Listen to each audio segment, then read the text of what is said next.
911. What is your emergency? Caller, whispering terrified. There's someone in my house. Caller panicked. Oh God, he bit her. She's getting up. She's getting up.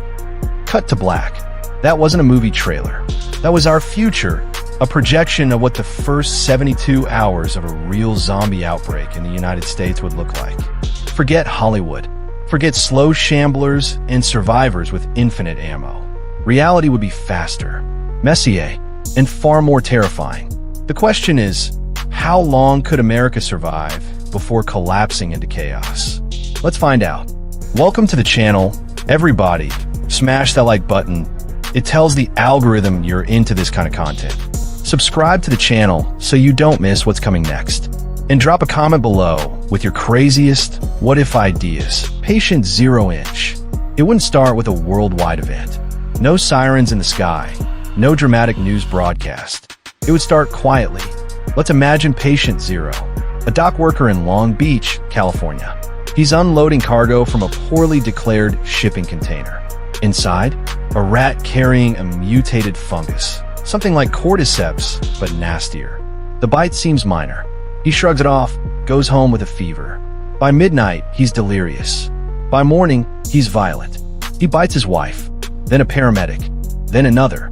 The outbreak has begun. For the first few hours, it wouldn't look like zombies. It would look like a mystery illness, a freak case of rabies or encephalitis. The CDC is alerted. Emergency memos are written. But by the time the report even lands on a desk in Atlanta, half of Long Beach is panicking, and the virus has already slipped past containment. The spread? Here's the problem. This infection doesn't spread in weeks. It spreads in hours. Every bite is 100% contagious. One infected businessman boards a flight to Chicago. A truck driver, bitten and feverish, heads east to Dallas. A terrified family flees north to Oregon. The virus doesn't just spread randomly. It follows the arteries of America, the highways, the airports, the interstates. The military is deployed. The National Guard sets up checkpoints. FEMA rolls out quarantine zones. But how do you quarantine something you don't understand? Imagine a soldier hesitating to pull the trigger on what looks like a confused, staggering old woman. In that moment of hesitation, his entire squad is gone. And that hesitation repeats thousands of times. The military has the weapons, the discipline, the firepower, but against an enemy that never sleeps, never surrenders, and never hesitates. Even the most powerful military on Earth crumbles. The fall of America. By week 2, America is unrecognizable. The power grid shuts down, not because of zombies chewing wires, but because there aren't enough workers left alive to run the plants. Water treatment facilities are abandoned. Cell towers go offline. The president and top officials vanish in bunkers deep underground, like Cheyenne Mountain. For the average American, the government is gone. What's left is 28 days later, but nationwide. Picture it. Cities like Los Angeles, New York, Chicago. Once blinding with neon, now silent ruins. The only sounds are the wind, the echo of footsteps, and the endless moans of the infected. Within a year, 90% of the U.S. population is gone. But that doesn't mean humanity is finished. It just means the rules have changed. The new tribes, the survivors split into 3 new archetypes. 1, the fortress dwellers. Ordinary people who turned everyday places into castles. Imagine a Walmart supercenter in Texas transformed into a fortress. A prison in Illinois. A gated community in Florida. They're stocked, fortified, but stuck. Sooner or later, the horde will find them. 2, the nomads. Wanderers on the open road. Convoys of armored pickups and motorcycles. Masters of scavenging. Always moving, always hunted. Free, but never safe. 3, the rebuilders. Communities hiding in mountains, islands, and remote valleys. They farm. They filter water. They dream of something bigger than survival. A new society rising from the ashes. But this is not a utopia. Every encounter between tribes risks bloodshed, because in this new America, trust is more dangerous than the dead. The new undead. And the zombies? They change too.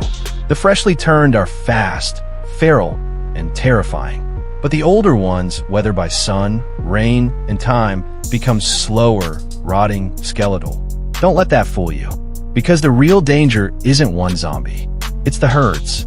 Mile-wide rivers of the dead sweeping across the Great Plains, drawn by instinct, sound, and hunger. Tens of thousands moving as one. No wall, no bullet count, no convoy. Nothing can stop that tide. The American spirit. So what happens to America? The idea of the United States is gone. But the spirit of survival lives on. In scattered pockets across the continent, ordinary people do extraordinary things. Parents teaching kids to farm with makeshift tools. Soldiers turn leaders carving out safe zones.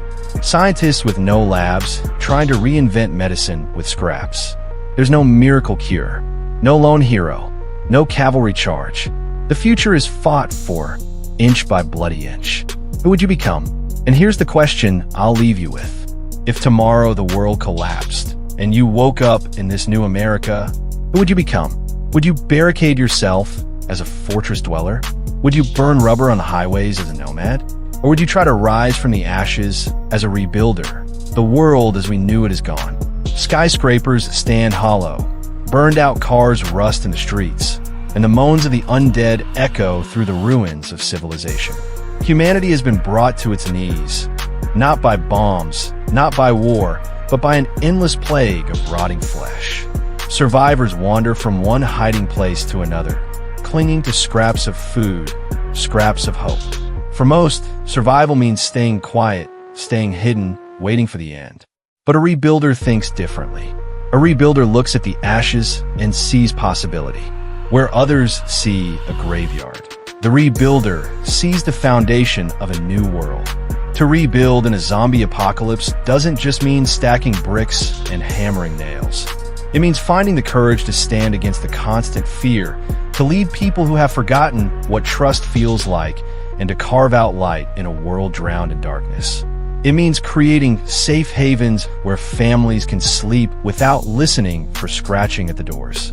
It means planting food in poisoned soil, forging weapons from scraps, and teaching others to fight when the dead come knocking. It means taking the risk of being loud in a world where silence equals survival. Because without rebuilding, what's left to survive for? To rise from the ashes is to accept that loss is permanent, but not final. It is to become more than a survivor. Survivors endure, but rebuilders inspire. Survivors hide, but rebuilders lead. Survivors cling to the past, but rebuilders create a future. So the question remains, when the world lies in ruins and the dead surround you, will you fade into the shadows? Or will you rise from the ashes as a rebuilder? And more importantly, what's the first skill you'd wish you had when the lights go out? Tell me in the comments. I read every single one. And if you want to survive the next scenario we'll explore, hit that subscribe button. Because the outbreak is just the beginning.